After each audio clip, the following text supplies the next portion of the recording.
నమస్కారం, నేను మీ ప్రజాకొంత రిపోర్టర్ చింతల మధుకృష్ణ. ఈరోజు మనం కొన్నే గ్రామంలో కాంగ్రెస్ పార్టీ బలపరిచిన అభ్యర్థిగా నామినేషన్ వేసిన పసుల ఏగమాల రాములు గారితో మనము ఈరోజు ఇంటర్వ్యూ తీసుకుంటున్నాము. మరి వారు గెలిస్తే గ్రామంలో ఎలాంటి అభివృద్ధి కార్యక్రమాలు చేస్తారు, వారు ఎలాంటి సేవలు చేయడానికి రాజకీయంలోకి వచ్చారో వాటిని అడిగి తెలుసుకుందాం. నేను ఈరోజు సర్పంచ్ అభ్యర్థిగా బతుల మేఘమాల రాములు ముదిరాజ్ నేను పోటీలో ఉన్నాను.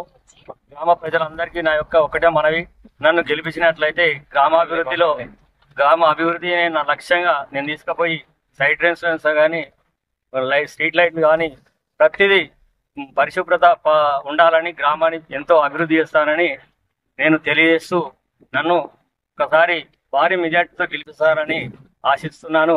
గత పాలకులు చేసినటువంటి రైతు వేదిక కావచ్చు, ఎక్కడో మన కొన్ని క్లస్టరు అది గూడెంలో పోవడం జరిగింది, సబ్ స్టేషన్ అలాంటి ఎన్నో పోయినాయి.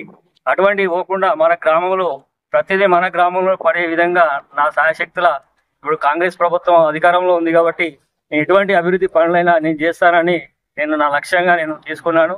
అదేవిధంగా నేను అందరికీ మనవి చేస్తున్నాను. ఇందిరమ్మ ఇండ్లు దాదాపుగా గత ప్రభుత్వంలో ఒక్కటి కూడా రాలేదు. మరి కాంగ్రెస్ ప్రభుత్వంలో ఒక 33 ఇండ్లు రావడం జరిగింది.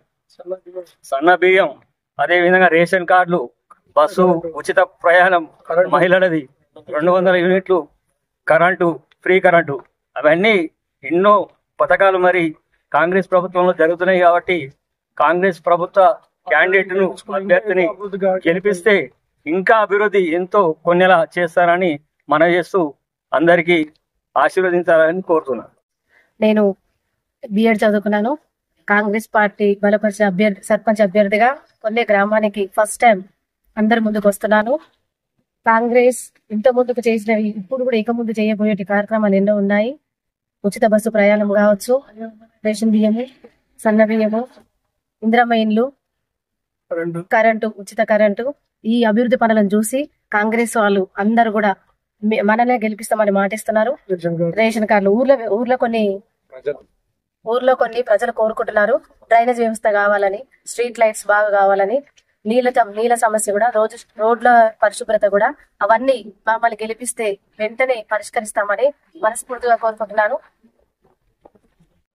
నన్ను గ్రామ ప్రజలు గెలిపించిన తర్వాత మన ఊర్లో ఉన్న సమస్యలు, ఇంకా ఎవరికైతే ఇందిరమ్మ ఇల్లు రాలేవో అర్హులు ఉన్న వాళ్ళకి ఇందిరమ్మ ఇల్లు వచ్చే అవకాశం ఉంది, సెటిల్మెంట్ ఉంది. ఇంకా పింఛన్లు ఎవరికైతే రాలేదో ప్రభుత్వం అంతా మనది కాంగ్రెస్ ప్రభుత్వం కాబట్టి వాళ్ళకు కూడా పింఛన్లు వచ్చే అవకాశం ఉంది, చేస్తాము. మెజారిటీతో గెలిపించాలని కోరుతున్నాను.